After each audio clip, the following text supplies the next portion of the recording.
আচ্ছা, যদি এভাবে বলি, আমি জানি না কোথায় অপেক্ষা করতে হবে, আমি জানি না কোথায় লিখতে হবে, তারা জানে না কোথায় বাস করতে হবে, সে জানে না কোথায় যেতে হবে।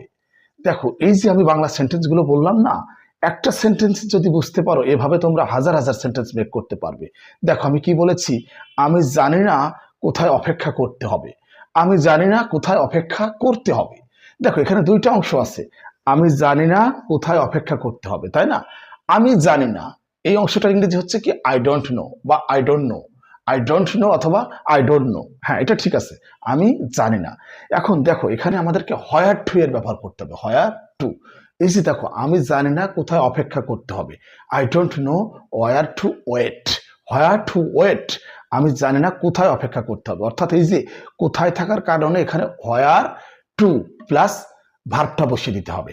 কোথায় থাকার কারণে হোয়ার টু ব্যবহার করব প্লাস ভার্ব। আমার মনে বুঝতে পারছো? এই স্ট্রাকচারটা তোমাদেরকে মনে রাখতে হবে। যেমন, সে জানে কোথায় লিখতে হবে, সে জানে কোথায় লিখতে হবে, তার মানে কি? He knows. হি নোজ, সে জানে একটা অংশ। He knows where to write. Where to write, সে জানে কোথায় লিখতে হবে, সে জানে কোথায় অপেক্ষা করতে হবে।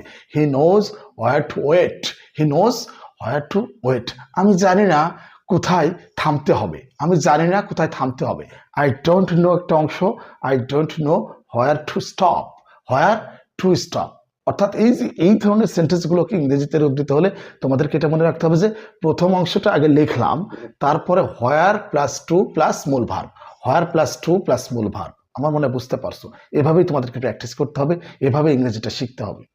যে নিজেকে পানি দিয়ে ভেজায় সে কাপড় বদলায়, আর যে নিজেকে ঘাম দিয়ে ভেজায় সে ভাগ্য বদলায়, আর যে নিজেকে রক্ত দিয়ে ভেজায় সে ইতিহাস বদলায়।